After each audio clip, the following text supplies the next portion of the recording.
Espero que todos estén muy bien. Bienvenidos a este espacio de la ACGGP para conversar hoy con un par de invitados que realmente nos van a compartir su conocimiento sobre un tema bastante importante y estamos realmente muy interesados en escucharles. Entonces, sean bienvenidos todos, aprovechar esta conectividad, esperando que todos ustedes se encuentren muy bien en casa. Voy a hacer algunos anuncios parroquiales desde la asociación y doy paso posteriormente a presentar a nuestros invitados en la tarde de hoy. Entonces, les pido un segundo, voy a compartirles pantalla.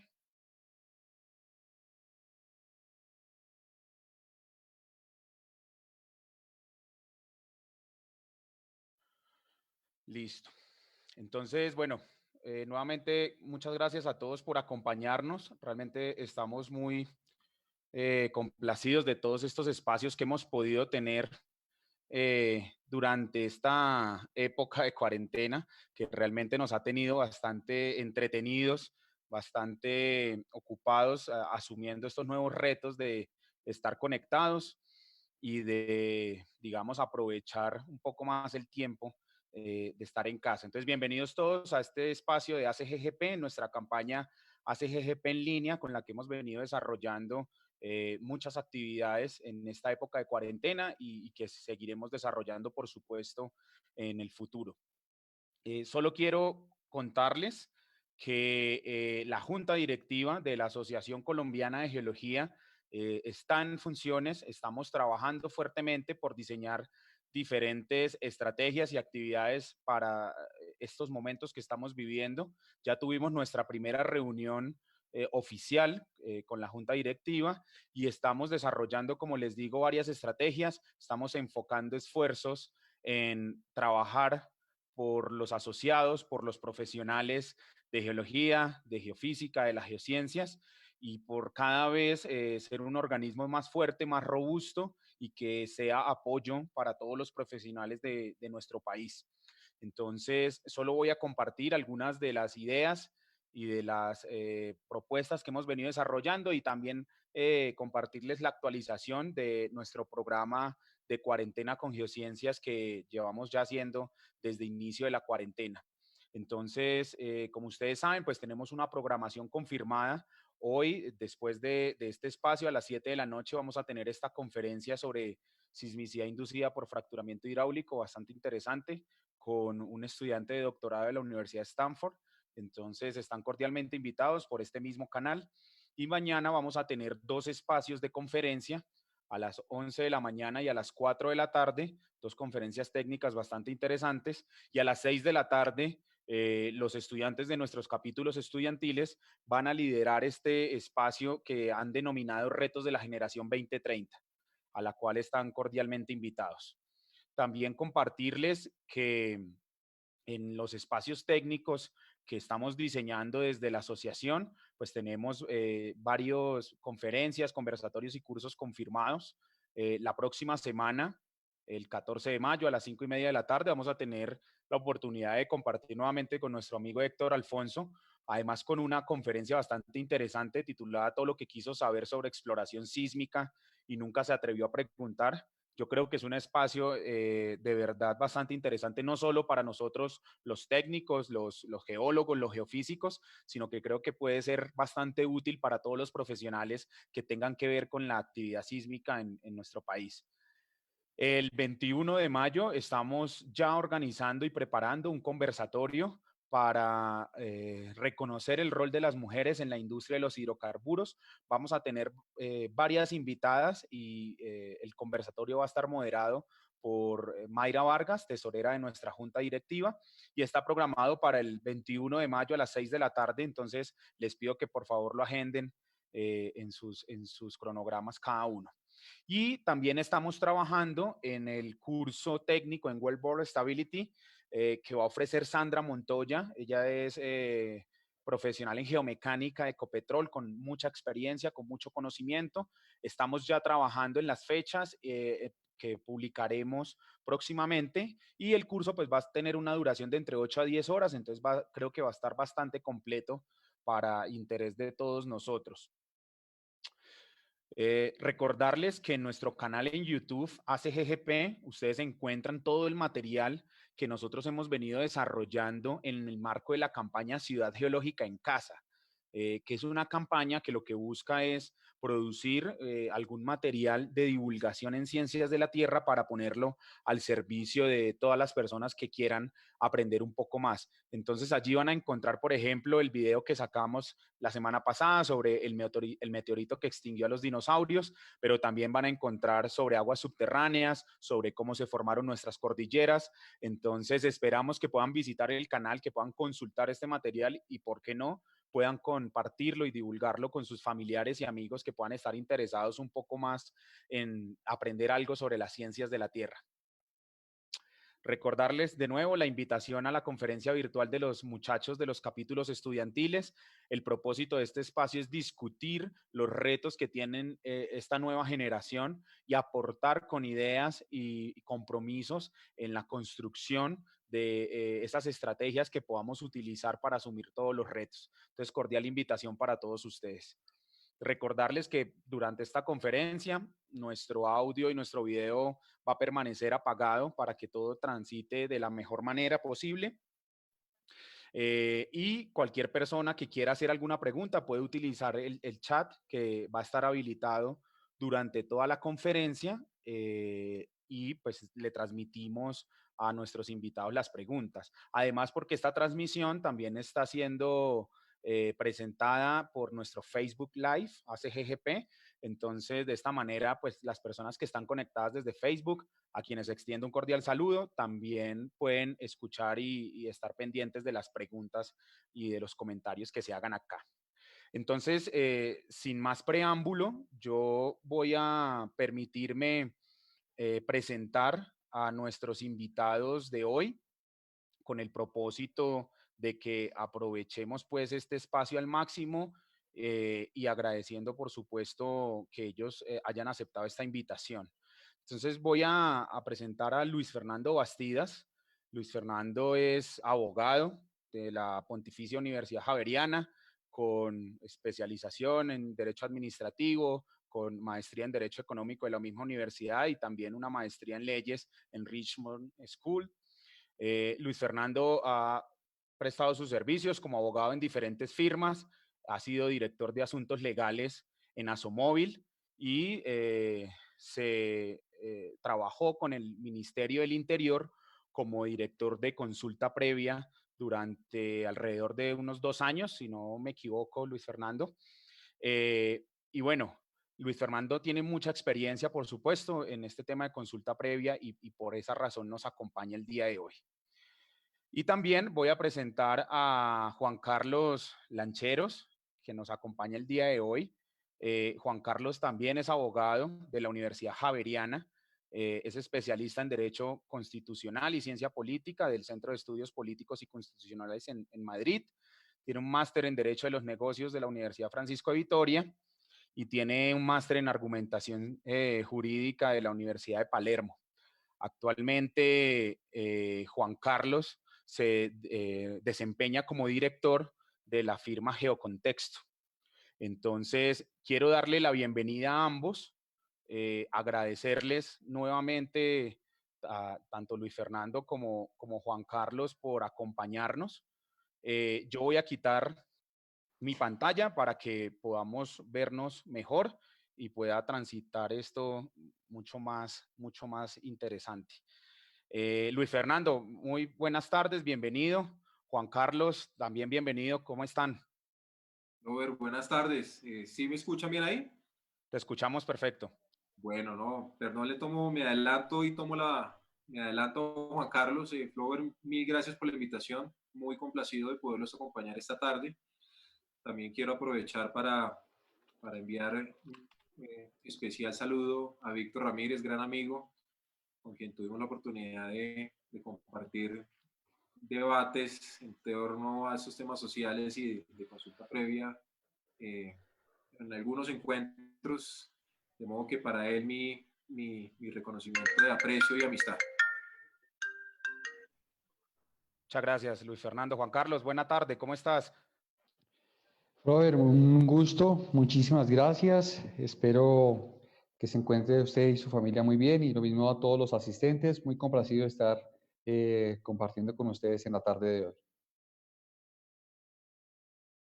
Muchas gracias para ambos. Bueno, digamos que lo que nos reúne esta tarde es este tema tan importante y tan interesante como es la consulta previa en nuestro país. Entendemos pues los no abogados, y me excusan por favor si me equivoco de alguna manera.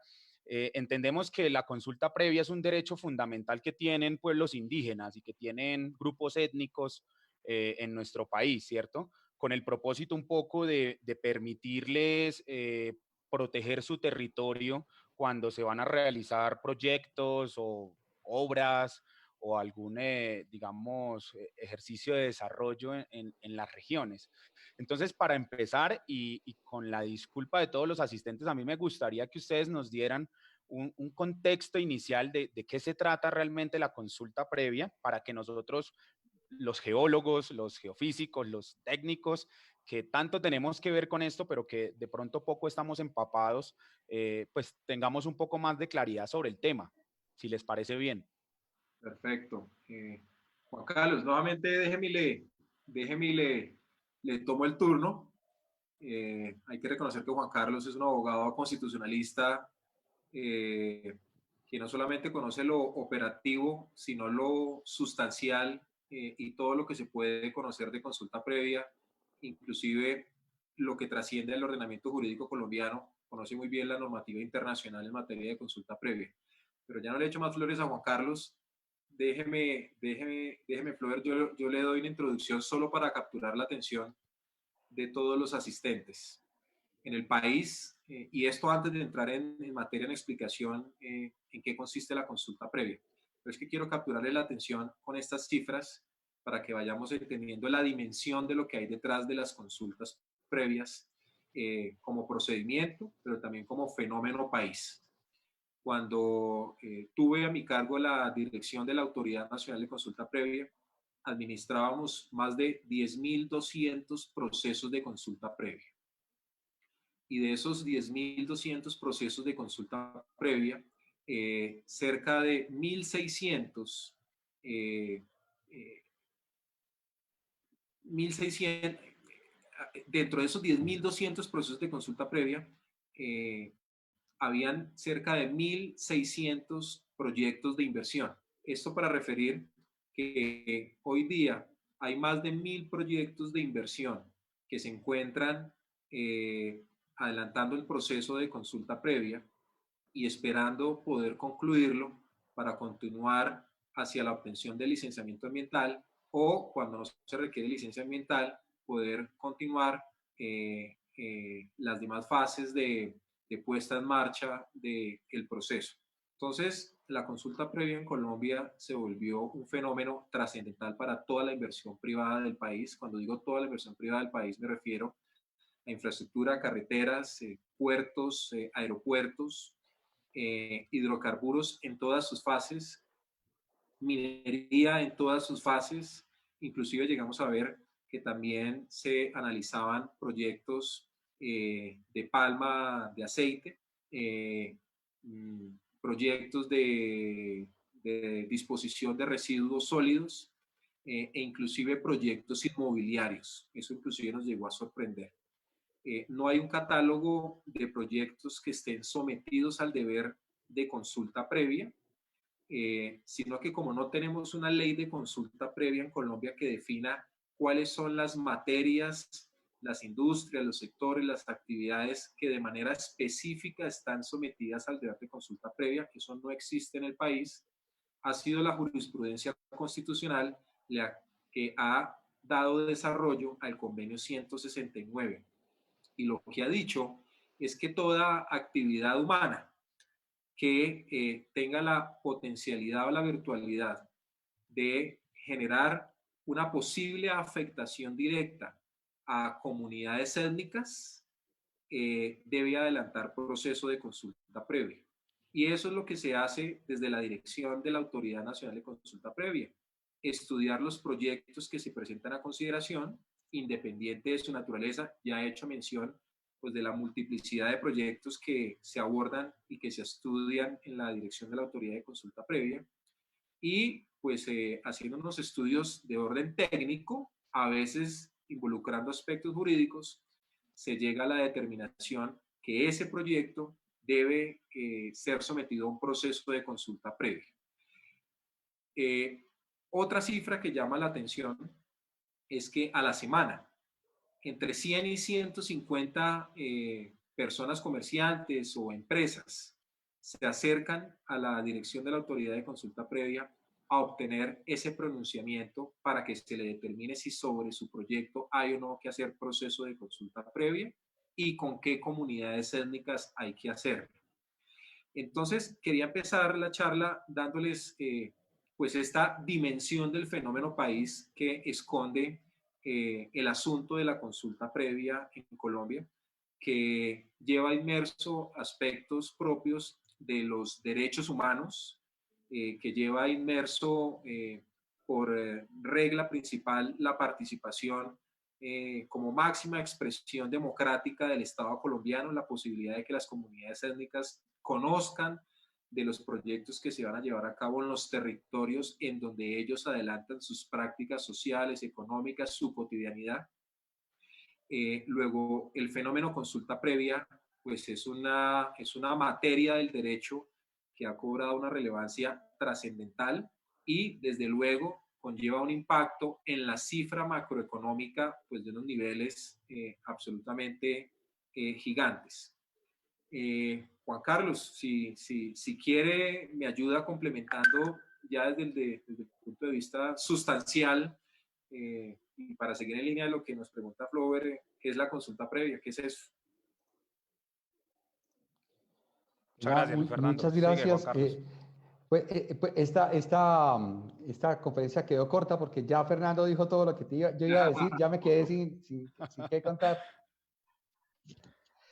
Pues, a ver, si me permite, yo compartiría una pantalla para que las personas pudieran, que nos siguen, digamos, no, porque, pues, imagínense uno viendo una cara siempre ahí durante 2 horas como enredado. Entonces, si me da esa licencia, yo con mucho gusto comparto Por supuesto, y Juan así Carlos, hacemos sigue. un poco más amena la cuestión. Entonces, estoy aquí compartiendo la pantalla. Si ustedes me siguen, ya no los veo a ustedes, pero quedo atento a que Fernando y Flover también me comenten un poco este tema.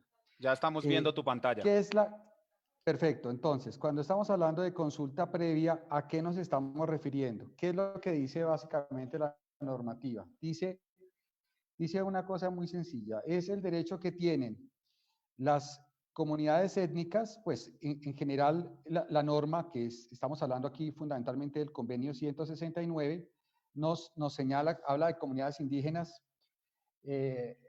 pero digamos que para simplificar la cosa, la jurisprudencia nos habla de comunidades étnicas. Y dice que es el derecho que tienen las comunidades étnicas a que el gobierno consulte previamente a estas comunidades cualquier medida administrativa o legislativa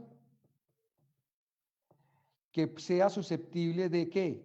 De afectarles directamente. Entonces, eso que está tan bonito en el papel tiene varios problemas. ¿Cuáles son los problemas?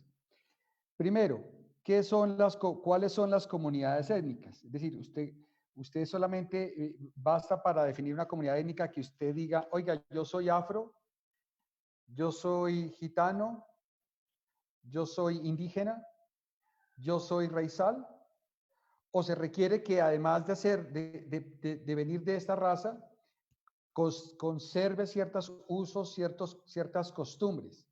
En el caso de las personas afrocolombianas, ¿Qué tan afrocolombianas deben ser?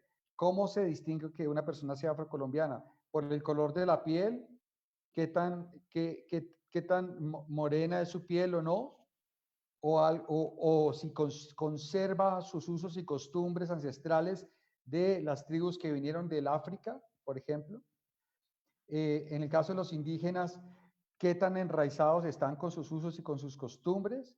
Si estas comunidades étnicas, y discúlpenme este uso, pero es que es así que a veces se preguntan, si por usar celular entonces dejan de ser comunidades indígenas, si por utilizar una videoconferencia como esta dejan de ser comunidades étnicas.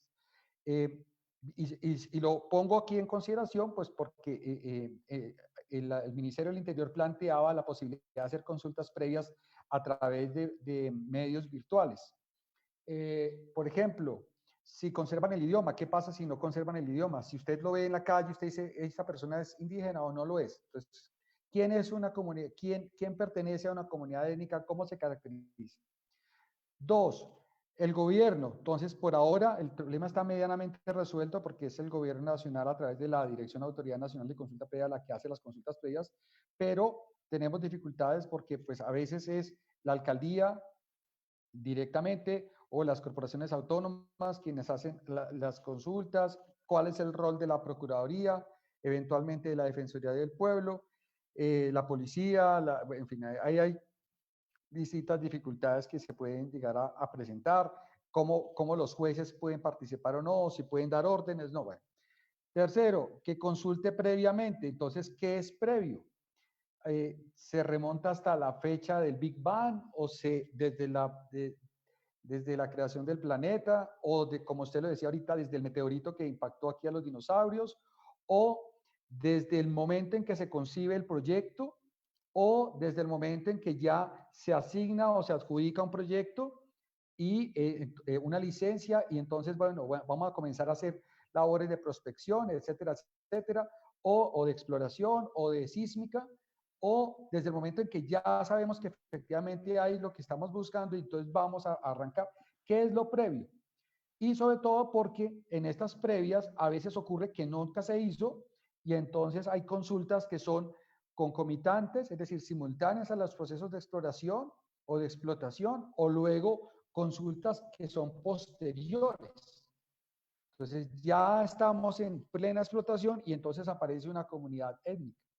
Otra, medida administrativa. ¿Qué es una medida administrativa? ¿Es un acto administrativo? ¿Es una licencia, una resolución, un decreto? Medida legislativa es solamente un decreto con fuerza de ley, una ley o una reforma constitucional. Y fíjense que aquí no está lo que usualmente consultamos, que son los proyectos, obras o actividades, los famosos POA. Y entonces, ¿eso cómo se estructura? Y luego, la última es el concepto de afectación directa. Y es, ¿qué es eso de afectación directa? ¿Hay alguna forma objetiva de determinar cuándo un proyecto, obra o actividad o un decreto o una resolución o una licencia afecta directamente a una comunidad étnica, o eso es porque la comunidad siente que existe una afectación y entonces lo dice o no lo dice? Entonces, ¿por qué lo estoy planteando? Por una cosa muy sencilla, porque entender al comienzo qué es una consulta previa, eso es facilísimo.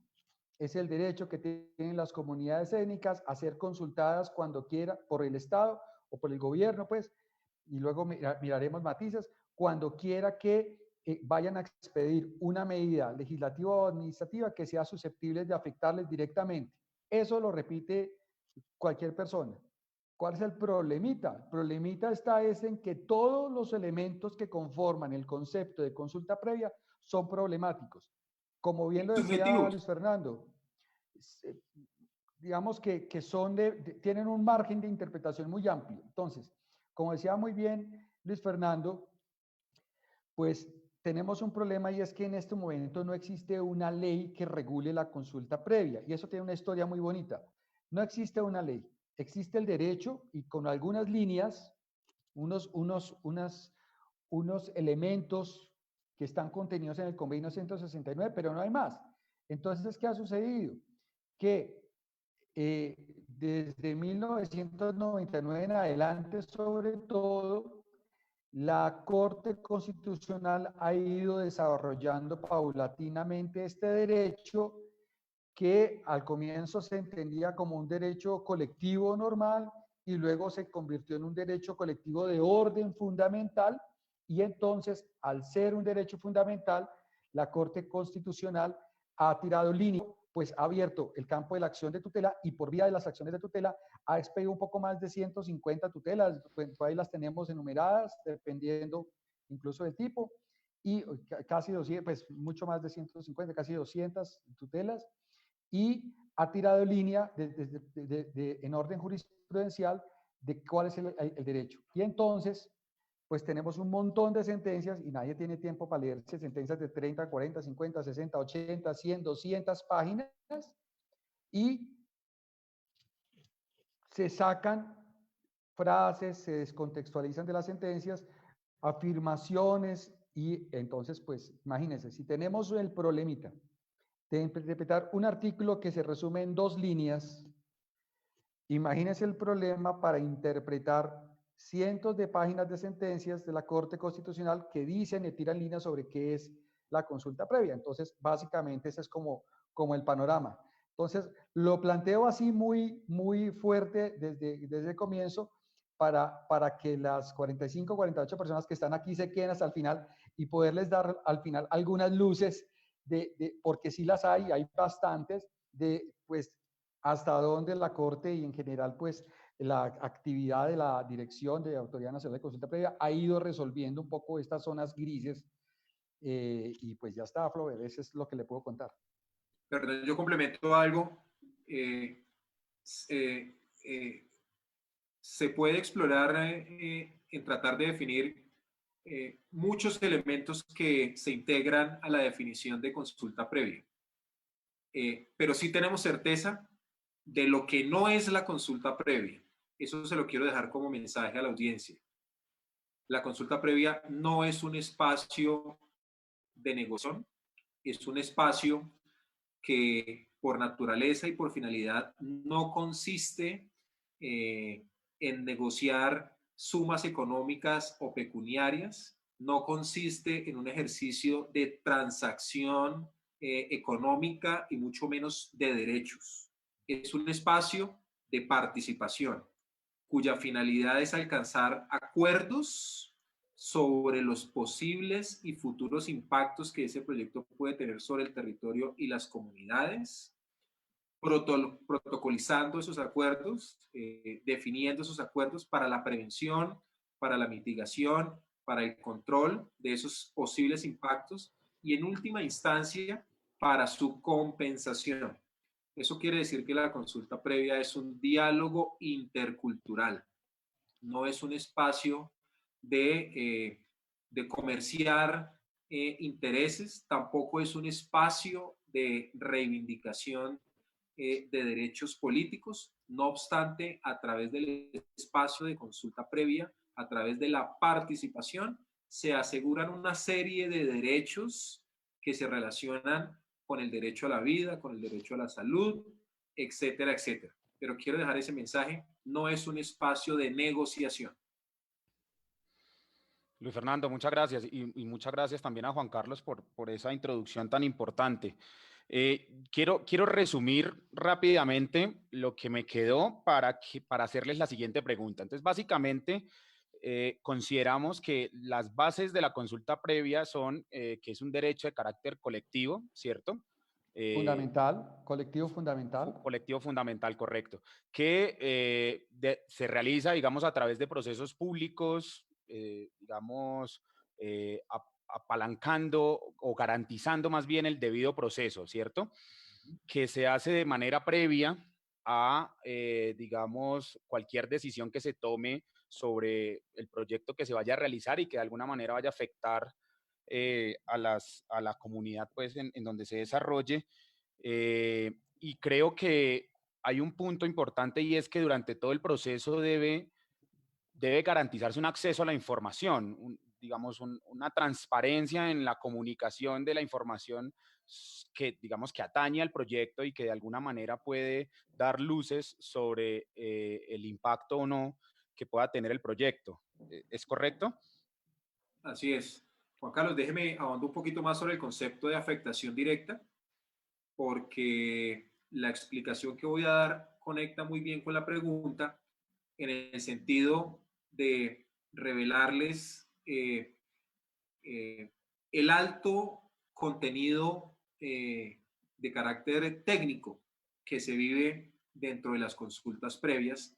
Y voy a hacer este comentario a manera de chiste, pero es que una de las situaciones que más ameritan debate dentro de un proceso de consulta previa de participación es el componente del impacto hidrogeológico. Ya ustedes estarán pensando muchas cosas acerca de eso, pero eso se volvió moda en las consultas previas y es pues todo el tema de la fuga de recursos hídricos. Afectación directa no es lo mismo que afectación. Afectación directa supone un grado alto de intervención en las comunidades étnicas y su entorno, de modo tal que esa actividad, ese proyecto, esa obra, tenga la suficiente capacidad o virtualidad de comprometer el modo de vida de esas comunidades. Hay afectaciones en niveles inferiores, como lo podría ser la afectación de pronto de un mal olor durante una tarde, pero esa circunstancia no se puede equiparar con lo que sería la afectación directa que podría suponer de pronto un proyecto extractivo a cielo abierto durante 60 años, con un tráfico de 60 volquetas cada 2 horas durante 12 horas continuas, donde va a llegar a un territorio 5.000 trabajadores a donde antes no habitaban sino única y exclusivamente esas comunidades. Es decir, no es cualquier afectación, solamente son esas afectaciones que se convierten dentro de lo que la Corte ha definido como afectación directa. Repito, aquello que tenga la capacidad de comprometer lo que el bien jurídico tutelado por el convenio 169 y por la jurisprudencia constitucional busca proteger, que es la diversidad étnica y cultural de esas comunidades. Esas comunidades étnicas nos hacen ricos a nosotros los colombianos. Eso nos hace diferentes del resto de países que de pronto no tienen esa riqueza cultural e inclusive de orden biológico. Entonces, Juan Carlos, si quiere, continúa la pregunta. No, yo no tendría inicialmente nada que agregar. Aquí una persona me hace una pregunta, me dice que un poco en relación con la afirmación de Luis Fernando de que no es un espacio de negociación. Y pues obviamente ese es un tema muy complejo, polémico, y también otra persona plantea una pregunta sobre el caso de los proyectos piloto y los temas de licencia social. Seguramente ahorita podrás ahondar en relación con ese tema, pero lo que dice Luis Fernando acá es este punto para que quede muy claro, es la idea de la consulta previa es que las comunidades étnicas tengan la posibilidad real de expresarle al gobierno nacional, o sea, las autoridades ambientales en algunos de esos proyectos, a las autoridades de minas, en qué el proyecto las afecta. ¿Para qué? Para buscar un justo medio, evitando afectaciones que terminen desnivelando la balanza de las cargas que todos los ciudadanos podemos tener. Y voy afinando la idea. El primer punto es, pues que en general, por ejemplo, unos impuestos que declare el gobierno, que ordene, que decrete, pues nos afecta a todos. Entonces, ahí hay afectación.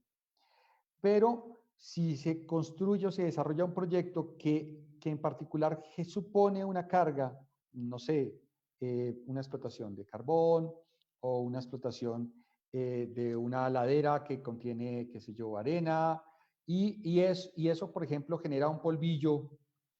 Entonces supone una carga desproporcionada para la comunidad que en un momento determinado puede afectar los usos y costumbres de esa comunidad.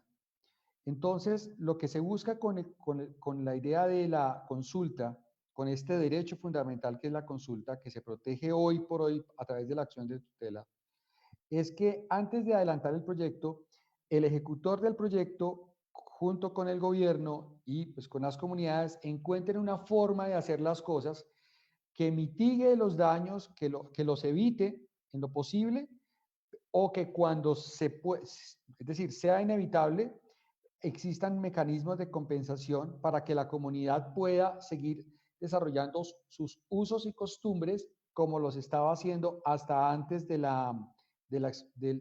POA, hasta antes de la consulta. Ese es el sentido. No se trata de, llegó la empresa y entonces se me arregló la vida, tengo casa, tengo carro, tengo beca, tengo especialización y ya no tengo que preocuparme por trabajar porque la empresa me va a mantener. De eso no se trata el proceso de consulta previa. De lo que se trata es de en qué medida la actividad puede afectarme a mí en mi uso, en mi cotidianidad, y cómo puedo evitar que eso ocurra. Y ese es el objeto principal de la consulta. Por supuesto, las comunidades en general aprovechan estos espacios para visibilizarse y utilizan esos espacios para sentarse a hablar con el gobierno local, para que la Procuraduría o la Defensoría los escuche y para obtener algunos beneficios adicionales de parte del gobierno, de parte de las empresas. Y esa ha sido, digamos, como el uso y la costumbre, y en ese sentido la consulta previa ha adquirido un peso como un instrumento de diálogo social, y eso es innegable. Pero en la medida en que uno sea capaz de hacer la distinción entre lo que es efectivamente el proceso de consulta y lo que no, entonces uno puede generar unas instancias de diálogo que efectivamente sean mucho más eficaces. ¿Por qué? Porque el día de mañana, si no hay acuerdo o si se incumplen los acuerdos, pues todo eso queda en unas actas y el día de mañana se presenta una acción de tutela y por querer haber hecho más, un incumplimiento de esos puede generar que el proyecto se pare por incumplimiento de acuerdos, ¿vale? Entonces, hay que distinguir cuáles son esos espacios y en la medida en que uno lo haga de manera adecuada, con plena transparencia, con presencia de las autoridades de control, con presencia del propio ministerio, uno va a lograr que el proyecto sea mucho más viable. Y un último tema. Es absolutamente claro que un proyecto de explotación minera que no cuente con el respaldo de la comunidad va a ser un proyecto con un dolor de cabeza permanente. Y entonces aquí se requiere una labor muy importante de la empresa de hacer un relacionamiento social que en lo posible debería hacerse antes de iniciarse el proceso de consulta. ¿Para qué? Para ganar legitimidad en el proyecto, ganarse, digamos, para que la propia comunidad se apropie del proyecto y luego en los aspectos específicos de la consulta nos concentremos en esos aspectos que efectivamente pueden llegar a afectar a la comunidad en sus usos y costumbres y luego ya de alguna manera delimitar el objeto de la consulta y no convertirlo en todo ese espacio de diálogo social, porque ahí se puede enredar la cosa en el camino. Y ahora, Flover, para no agobiar, podemos seguir ampliando un poco esta idea. Gracias, Juan Carlos. No, realmente muy buenos comentarios. Yo quiero hacer un par de preguntas que creo que van muy de la mano y además que nos ayudarían a comprender un poco mejor todo esto en torno a la consulta previa. La primera es, ¿cuáles son esos elementos entonces que nos ayudarían a definir o que permiten definir digamos, a una comunidad étnica. ¿Cómo sabemos nosotros entonces que la comunidad efectivamente cumple con ciertos elementos, requisitos, parámetros para considerarse como una comunidad étnica que debe ser protegida? Y de la mano con esa pregunta quisiera que nos contaran entonces cuál sería el rol del Ministerio del Interior y digamos, de la Dirección de Consulta Previa en medir o evaluar el impacto o, digamos, la afectación que puedan tener esas comunidades por un proyecto determinado. Eh, Mira, Flover, la pregunta lleva inmerso un fenómeno país bastante delicado. Frente a la determinación y definición de quién es étnico y quién tiene acceso a los derechos a los derechos que se otorgan a quien es étnico, hay un problema muy grande. Y es muy grande porque la Corte Constitucional ha dicho que no son las entidades públicas a determinar quiénes son comunidades étnicas en este país. Mucho menos no se puede calificar de étnico o de no serlo a una persona que se encuentre en una base de datos o no. Me explico. El Ministerio del Interior lleva unos registros de comunidades étnicas, pero la Corte Constitucional ha dicho que no se es étnico por el hecho de estar inscrito en esa base de datos. Puede haber comunidades étnicas que no están allí contenidas, no obstante, la Corte Constitucional, el Estado colombiano, les reconoce la etnicidad. ¿Por qué le reconoce la etnicidad? Porque no es étnico porque alguien te dé esa calificación o porque alguien te registre como tal. Es por el hecho de la conciencia colectiva propia interna de una comunidad de serlo. Eso, pues, puede llegar a chocar, la mente y lo que uno puede pensar acerca de semejante subjetividad, pero realmente hace sentido sobre la base de que en Colombia hay cualquier cantidad de comunidades que vienen adelantando un proceso de reconstrucción de identidad, que no necesariamente tienen fisionomía de indígena, que no necesariamente pueden tener piel oscura, pero son personas que se han dado a la reconstrucción y a la recuperación de las costumbres que de pronto sus ancestros pues imprimieron en su código genético, se conforman como colectivo, recuperan su etnicidad, sus costumbres, su cosmovisión, la forma de comprender su propio desarrollo, y es a partir de esos elementos que se dan a su propia configuración. La Corte Constitucional ha tratado de darle desarrollo a esto en el sentido de definir algunos parámetros objetivos para encontrar quién realmente puede ser étnico o quién no lo es, y ha hablado de un elemento objetivo y un elemento subjetivo. Pero finalmente, discutiendo con antropólogos, aquello que verdaderamente le da grado de etnicidad a una comunidad no es su aspecto físico, no es su conciencia de serlo, sino el hecho de que compartan una lengua en común. No es el elemento determinante porque ya he explicado, y es que hay que analizar en cada caso la forma en que cada comunidad se autorreconoce, pero esto para decirles que en Colombia mucho se ha querido crear un registro único de comunidades étnicas con el fin pues de determinar quiénes van a ser los titulares del proceso de consulta previa y quiénes serían los titulares de un mundo grande de bienes y servicios que el Estado colombiano otorga única y exclusivamente a quien tiene la condición de étnico. Entonces, no se ha podido construir en eso porque nos encontramos con la definición que ha dado la Corte Constitucional pues de todo lo que he explicado. Luego, en Colombia tenemos una dispersión muy grande de comunidades étnicas pues que se han dado a ese proceso de reconstrucción. así como hay otras que son comunidades muy estructuradas, muy sólidas, que es muy evidente su grado de etnicidad. La dirección de la autoridad de consulta previa, desde luego, no es autoridad administrativa para decir quién es indígena y quién es comunidad negra.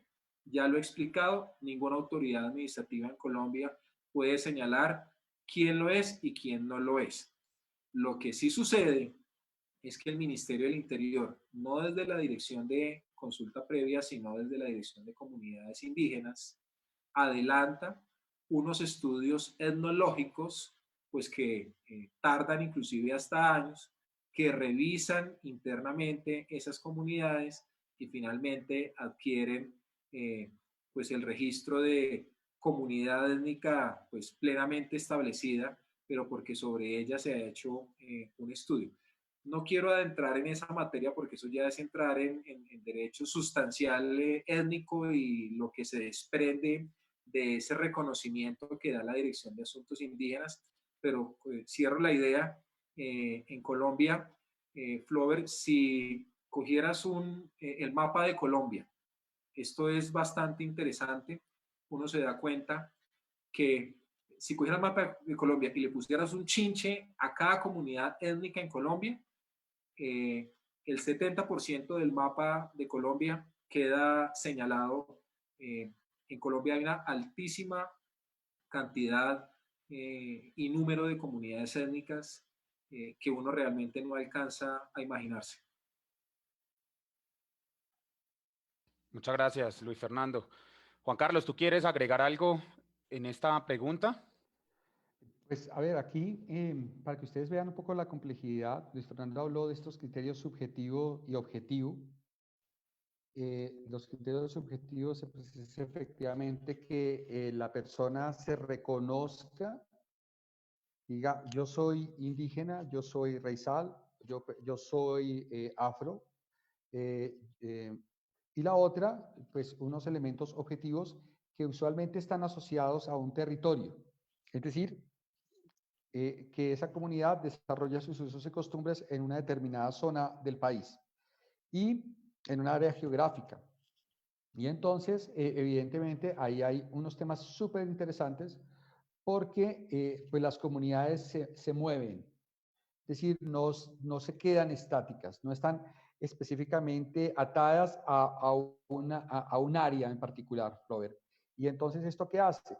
Esto hace que al poderse mover de parte en parte, pues ellos van ampliando su área de afectación. Es decir, si hoy es así, mañana puede ser acá, pasado mañana puede ser más grande, luego se puede retraer, se puede movilizar y como estamos hablando de un derecho colectivo, que eso es interesante, es una colectividad, pues evidentemente la colectividad se puede ensanchar, hagan de cuenta como una amiba, se puede dividir y entonces puede haber una comunidad y ahora se vuelven dos, o se vuelven tres, o se vuelven 50, o se vuelven 100, como por ejemplo ocurre en Guajira, que hay una etnia, que es la etnia Wayuu, y sin embargo, pues hay distintas comunidades se han ido atomizando y cada una de ellas va teniendo sus propias familias y va teniendo sus propios usos y costumbres, se van personalizando y eso hace que sea muy complejo determinar cuál es entre comillas, área de afectación de un proyecto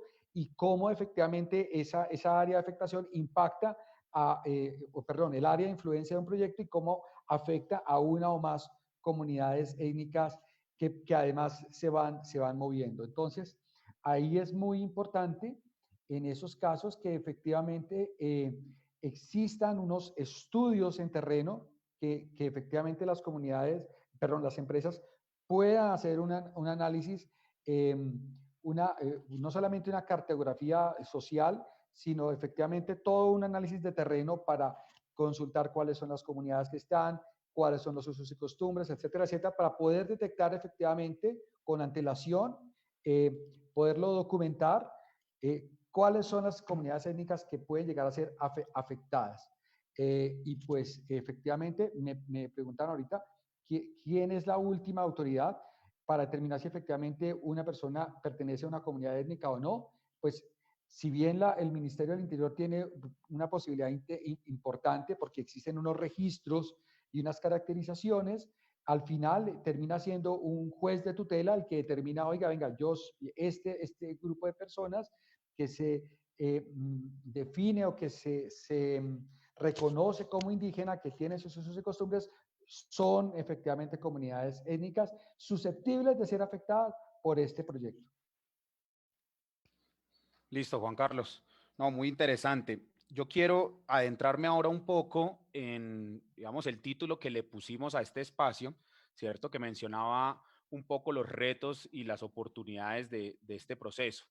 Y entonces para eso, Juan Carlos, y me gustaría empezar contigo, quisiera que nos compartas un poco cuáles son esas expectativas que se encuentran en las comunidades cuando se trata de un proceso de consulta previa y si esas expectativas son competencia del Estado y debe atenderlas el Estado o cuáles deberían ser atendidas por ejemplo, las empresas que vayan a desempeñar su labor en el territorio.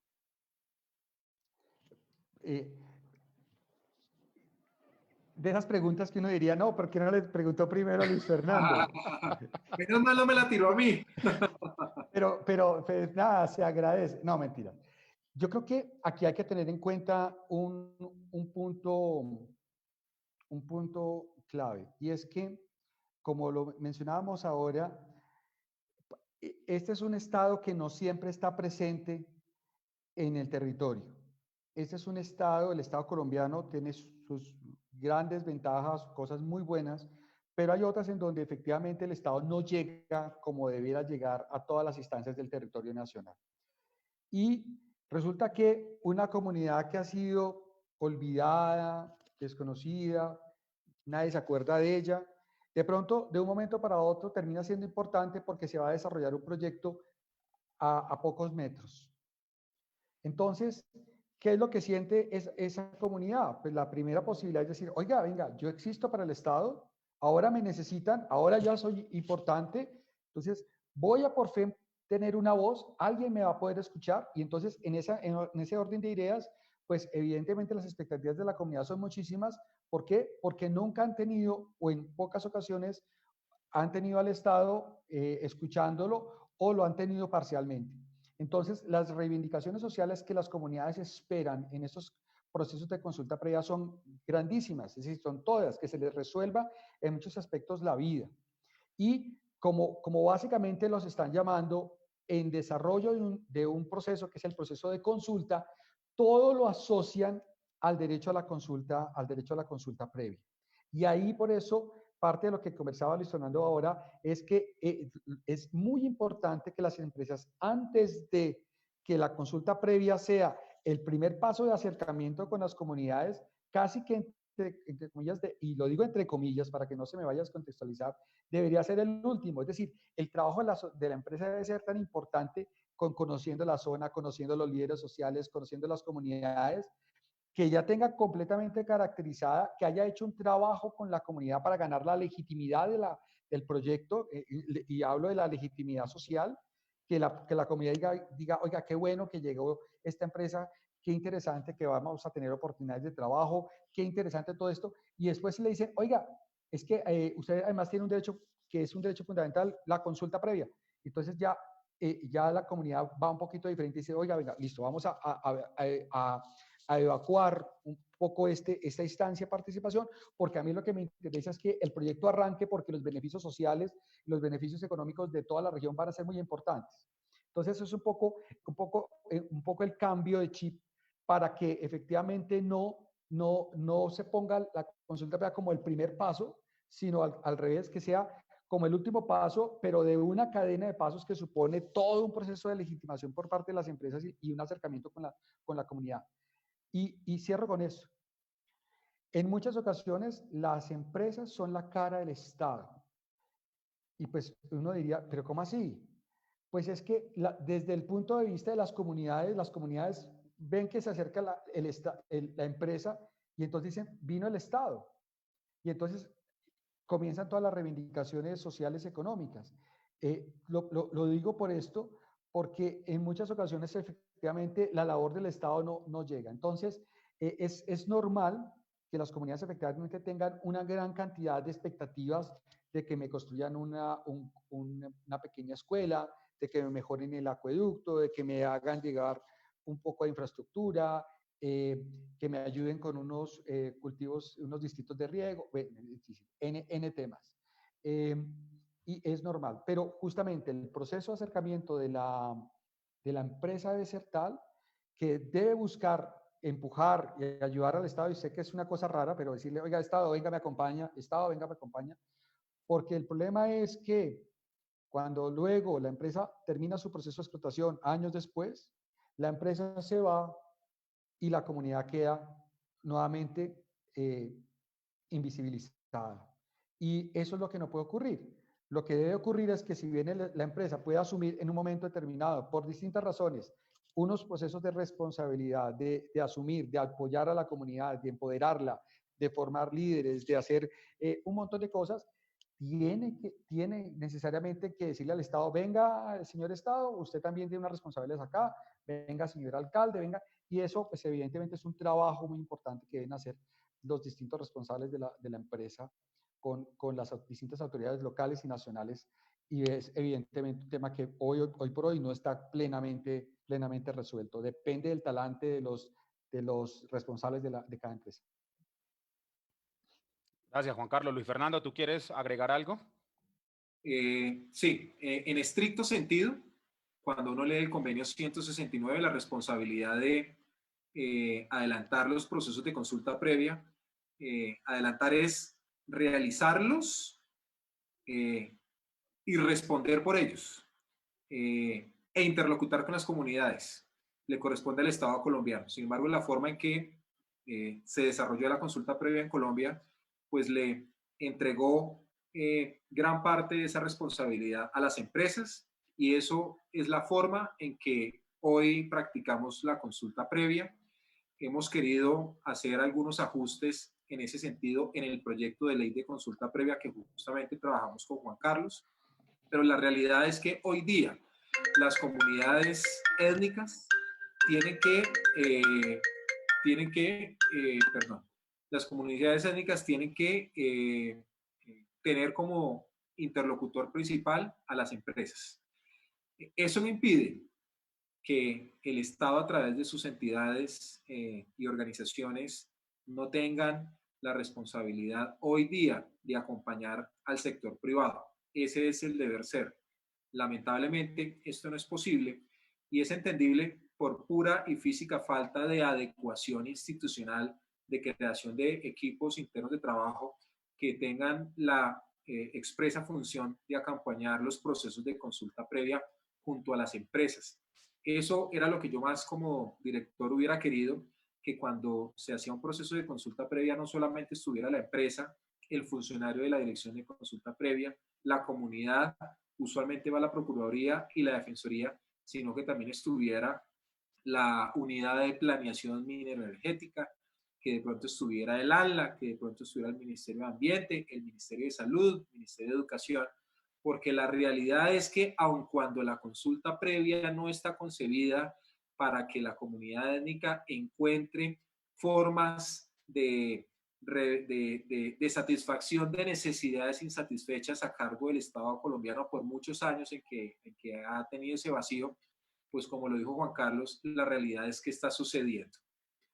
Hoy, esta mañana, a los que tuvieron la oportunidad de conectarse a la brújula minera, uno de los panelistas decía una cosa que me llamó mucho la atención, y es que las empresas, y lo que voy a decir está bien y es legítimo, lo que pasa es que también hay que entender los fenómenos desde otras aristas, y esta me encantó.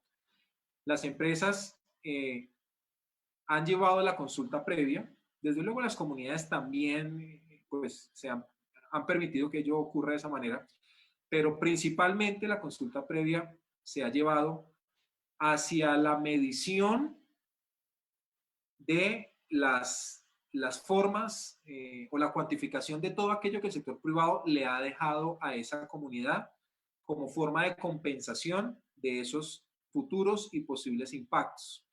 Entonces se pone un alto grado de interés para que la consulta previa pues avance en identificar esos impactos y asignarles de manera inmediata una medida de manejo que en muchos casos es una compensación económica.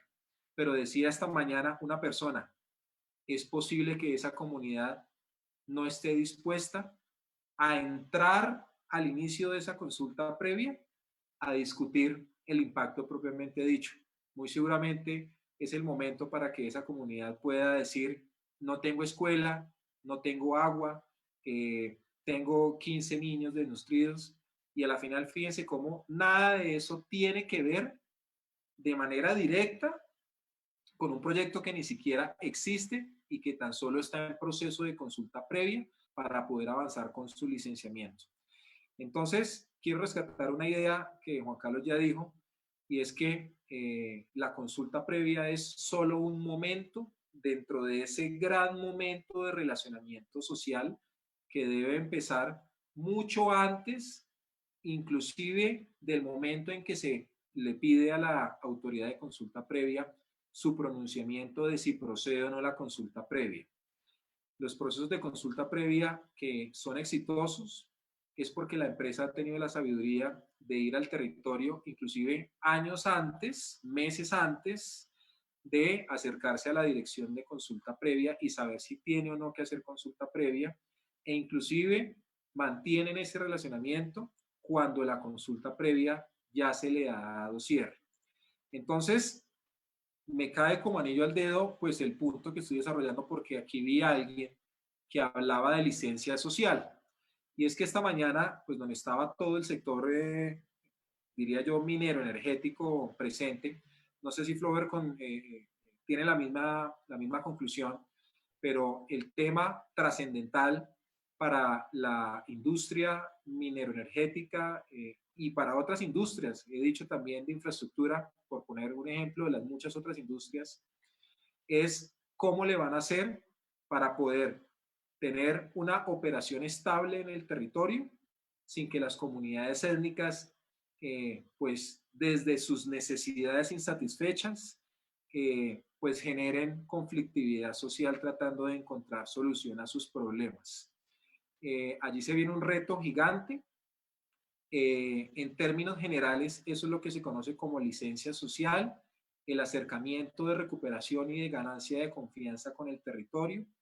Y allí está allí el principal activo de las compañías hoy día no es el taladro, no es la tecnología con la que van a hacer la perforación, porque finalmente ese taladro, si no se pone en operación porque la comunidad no deja sencillamente, pues no vale absolutamente nada. El principal activo de las compañías hoy día es la capacidad que tienen de relacionarse con su entorno.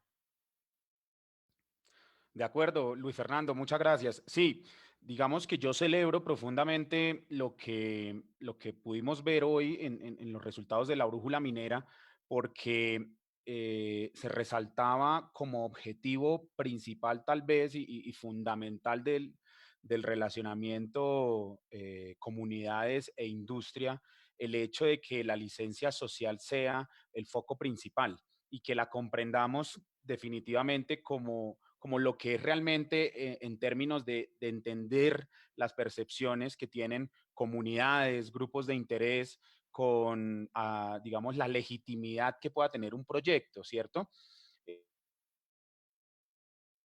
Y la transparencia además con que se presente el proyecto. Y entonces yo quiero en esa misma línea, y ya para ir acercándonos un poco al cierre, porque no quiero abusar del tiempo de ustedes los dos, quiero plantearles esta pregunta que creo que va muy en línea con eso, y es, creo que Luis Fernando, el año pasado cuando tuvimos la oportunidad de conocernos en Cartagena, conversábamos un poco al respecto, y es, nosotros vemos cómo algunas empresas ven la consulta previa como una dificultad. Otras comprenden, digamos, lo que significa como parte, digamos, del funcionamiento constitucional y democrático de nuestro país, ¿cierto? Y también cuando hemos tenido la oportunidad de interactuar en territorio con las comunidades, encontramos percepciones de parte y parte. Entonces, ¿cómo logramos o cuál es el, digamos, el paso siguiente para que el proceso de consulta previa, digamos, se adelante con algo más de empatía entre las partes? Es decir, que tengamos la capacidad de ponernos efectivamente en el papel de las comunidades, en el papel de las compañías, en el papel del Estado, ¿cierto? Y cómo podemos direccionar entonces unos esfuerzos para consolidar este instrumento y, digamos, poderlo desarrollar en los términos más adecuados posibles. Eh, eh, Permítame, se lo respondo en dos vertientes. La primera es que la empresa que no tenga la capacidad de conocer y de reconocer pues el entorno va a tener unos escenarios de altísima complejidad y conflictividad social. Repito, en la dirección de consulta previa había procesos de consulta previa hasta de 10 años, procesos de consulta previa que llevaban 10 años en diálogo. También habían procesos de consulta previa que se habían logrado cerrar en un mes.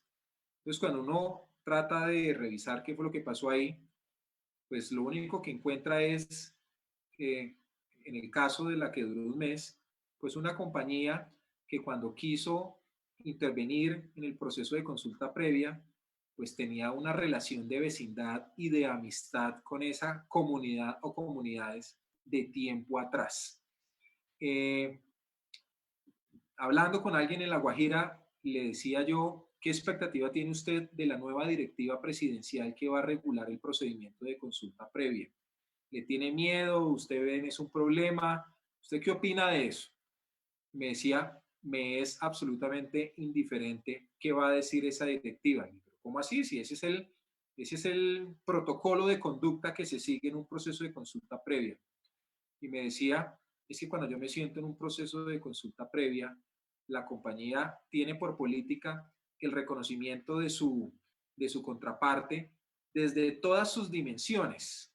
Entonces, cuando nos sentamos en el proceso de consulta previa, casi que nos sentamos es a firmar los acuerdos que de tiempo atrás ya hemos venido desde los problemas que se van suscitando día a día cuando la empresa llega en el primer día al territorio. Entonces, esos procesos de consulta previa fluyen de muy buena manera. Pero desde la otra vertiente, a las compañías también le asiste el deber en un altísimo grado de responsabilidad de colaborar con la dirección de la autoridad de consulta previa. Esto en el buen sentido, no aventurarse a ver qué le determina la dirección de la autoridad de consulta previa. Realmente quien quiera hoy día pedir el pronunciamiento de la autoridad de consulta tiene que llenar un formato donde pone pues una información relevante como el tipo de actividad, duración de esa actividad, naturaleza del proyecto, identificación del responsable del proyecto y demás.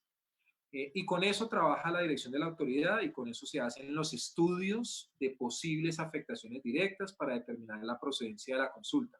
Para alguien que estaba preguntando quién determina la afectación directa, la única autoridad administrativa en Colombia que puede determinar cuándo es procedente la consulta previa, como quiera que ha verificado la posibilidad de que una comunidad étnica sea susceptible de percibir una afectación directa, es la dirección de la Autoridad Nacional de Consulta Previa, decreto 2353 del año 2019.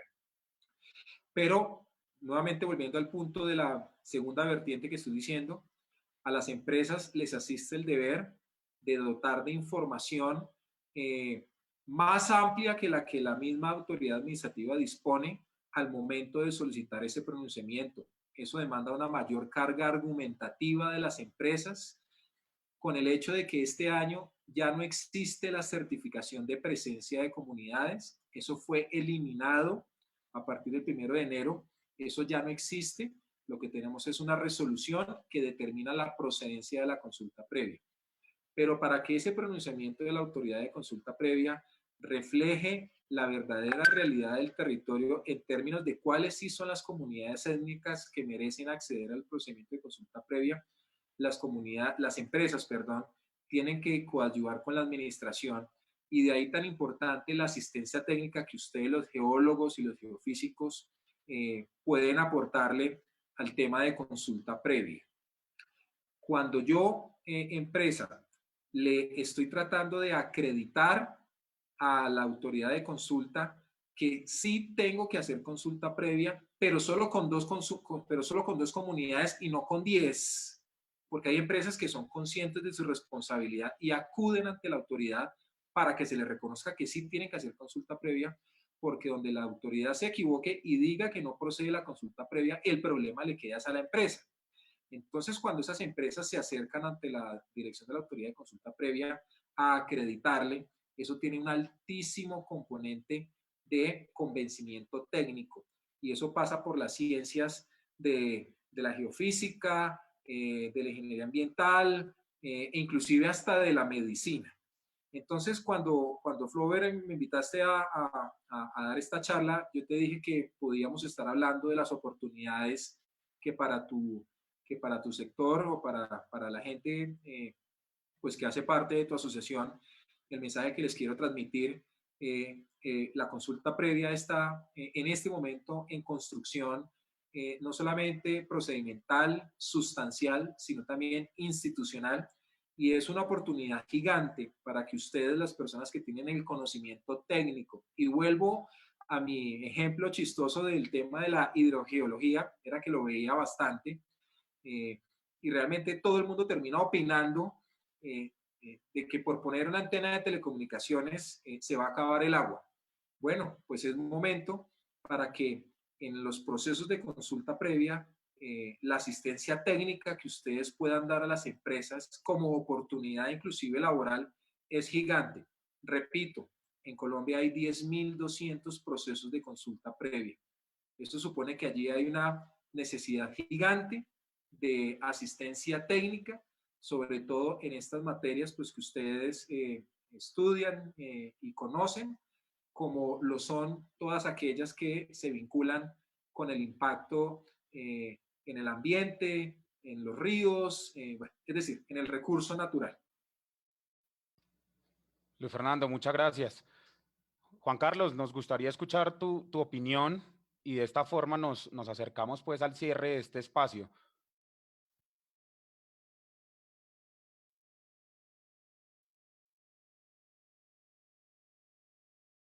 Juan Carlos, ¿puedes activar tu micrófono, porfa? Sí, la Ya. mía es breve porque comparto completamente lo que ha dicho Luis Fernando.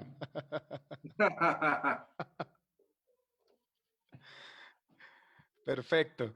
Entonces, digamos que para cumplir con el tiempo pactado, yo creo que hemos abordado algunos de los temas más importantes que queríamos conversar hoy y quiero invitarles a que respondamos un par de preguntas que tenemos en el chat de parte de las personas que nos están acompañando hoy conectadas y quiero transmitírselas a ustedes. Yasmín Brijaldo pide si podríamos profundizar un poco en cómo se hace hoy entonces el proceso de certificación. Bueno, Juan Carlos, esa sí se la robo.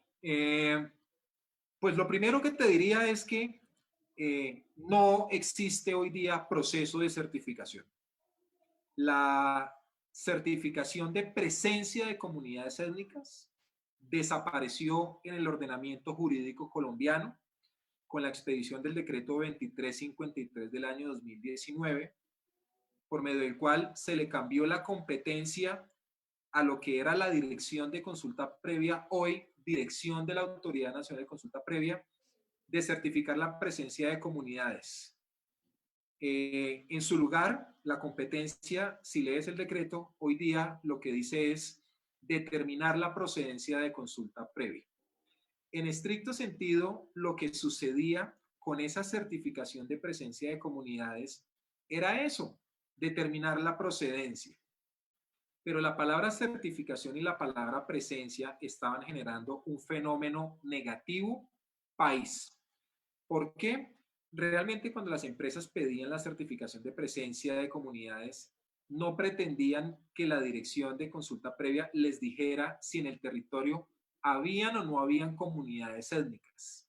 lo que la empresa quería era saber si tenía que hacer consulta previa. Y si tenía que hacer consulta previa, ¿con quién tenía que hacerla? No obstante, la palabra certificación sonaba a un simple ejercicio de consulta de bases de datos, como quien le pide a la caja de compensación que te certifique ser afiliado y la caja de compensación te pide tu número de cédula y acto seguido te emite una certificación. Pero como ya hemos explicado, determinar la procedencia de consulta previa va mucho más allá que eso. Comprende unos elementos de orden técnico, sociológico, antropológico, de conocer la cotidianidad, las costumbres, los usos de esas comunidades y la forma en que se vinculan con ese territorio. Por eso las certificaciones de presencia tardaban tanto tiempo en expedirse, porque no es un ejercicio que se agote en cuestión de minutos. Muchas veces había que hacer visitas técnicas de verificación en campo que podían durar hasta 8 días haciendo esos recorridos. Entonces, la palabra certificación ya suponía un problema. La Corte Constitucional estaba teniendo esa lectura y mucho estaba crucificando a la dirección de consulta, diciéndole que no se podía determinar la procedencia de la consulta previa o no se podía pronunciar acerca de la consulta previa con el solo hecho de consultar una simple base de datos que no consultaba la realidad en el territorio y mucho menos de las comunidades étnicas en su propia vida. El segundo problema era la palabra presencia, y era que ese acto administrativo decía en la parte resolutiva, primero, que para el proyecto XX se determina la presencia de 1, 2, 3, 4 comunidades, y era posible que en ese territorio habitaran o existieran 15 o 20 comunidades. Cuando esas otras comunidades tenían conocimiento de ese acto administrativo, corrían a presentar tutela. Y era obvio, porque la palabra presencia, lo que al parecer daba cuenta era que la dirección de consulta previa estaba desconociendo que esas comunidades habitaban ese territorio. Pero resulta que la consulta previa no procede por el hecho de que una comunidad esté en el territorio. No procede por el hecho de que la comunidad esté a 500 metros del proyecto, o 1 kilómetro, o a 2 kilómetros, sino está dado por el análisis de la posibilidad de que esas comunidades puedan ser afectadas en su núcleo esencial, en su idiosincrasia como comunidad, en su cosmovisión, por efecto de esas actividades. Entonces, esa certificación de presencia, pues tenía elevados las tutelas que se presentaban contra esos actos administrativos, y también era cierto que la Corte Constitucional en la sentencia de S123 le había hecho mucha crítica a ese acto administrativo denominado certificación de presencia. Entonces hoy día, pues eso desaparece y lo que tenemos es una resolución que determina si respecto del proyecto que se somete a consideración es procedente o no la realización de consulta previa. Y si es procedente la realización del proceso de consulta previa, en su artículo segundo se señalará entonces con qué comunidades hay que adelantar el proceso, como quiera que sobre ellas la dirección de la autoridad ha identificado la posibilidad de que perciban una afectación directa. Gracias, Luis Fernando. Juan Carlos, para cerrar y despedirnos, Luis Fernando nos mencionó unas oportunidades muy interesantes para, digamos, en torno de la consulta previa, particularmente para nuestra profesión y nuestro rol y el conocimiento que tenemos y que podemos entregar en ese sentido. ¿Tú qué oportunidades ves y cómo encuentras esa relación de las geociencias con los procesos de consulta previa? Sí, yo creo que ahí la parte clave está lo que decía Luis Fernando para no reiterar, y es que aquí ya no se trata tanto de certificar si existen o no comunidades en una área de influencia o afectación de un determinado proyecto, sino que la empresa tiene que llegar a la dirección de consulta previa con la mayor claridad posible sobre la afectación real del proyecto en relación con unas comunidades específicas. Y justamente ese alistamiento supone la presencia de un acompañamiento técnico Y pues evidentemente los geólogos son absolutamente claves porque ellos pueden desmitificar creencias que las comunidades étnicas en un momento determinado pueden llegar a tener, creencias que pues, evidentemente en algunos casos carecen, en otros sí, pero en una parte importante carecen de soporte técnico pues, y aquí básicamente la discusión es justamente esa, es técnica. Y dar la evidencia para que la autoridad de consulta previa diga, hombre, sí procede, o el día de mañana ante instancias judiciales, el juez tenga elementos suficientes para decir, oiga, definitivamente, ¿algo pasó? Perdón, sí. Ya. Sí, yo también hubiera puesto esa. Messi otra vez, San buenísimo. Lorenzo. Entonces, me habían dicho era que Messi venía para el Santa Fe, pero bueno. Entonces, evidentemente lo importante es que exista evidencia técnica para que o la autoridad o el juez de tutela diga efectivamente las decisiones que se han adoptado son las decisiones más razonables, ¿vale? Ojo porque aquí hay un tema, es decir, la geología da su concepto técnico. ¿Por qué? Pues porque las comunidades étnicas, dependiendo de la comunidad, por supuesto, puede decir que cierta afectación en su territorio puede, como decía Luis Fernando, disminuir la calidad del agua, de sus fuentes hídricas, un montón de cosas que posiblemente no están digamos, con la evidencia técnica nuestra, pero ellos desde su cultura, desde su cosmovisión, pueden tener completamente claras. Entonces, ahí está el tema y yo creo que justamente la oportunidad es grandísima porque es muy difícil que una comunidad, perdón, que una empresa pueda ser tenida su solicitud seriamente considerada si no viene acompañada de un estudio geológico importante, técnico, sustentado, pues que permita que el día de mañana también la autoridad adopte una decisión sobre la procedencia o no de la consulta. Listo, Juan Carlos. No, pues agradecerles profundamente por habernos brindado este espacio de su tiempo para compartir con nosotros todas estas ideas tan importantes en este proceso. Agradecerle pues a las personas que se conectaron, que nos acompañaron hasta este momento, porque pues ustedes son el alma y el motor de estos espacios. Entonces mi profunda gratitud por conectarse y acompañarnos. Juan Carlos, muchísimas gracias. Luis Fernando, un profundo agradecimiento para ti también. Espero que nos podamos ver pronto y nos saludemos y que tengan una muy feliz noche. Muchas gracias a todos. Que estén muy bien. Hasta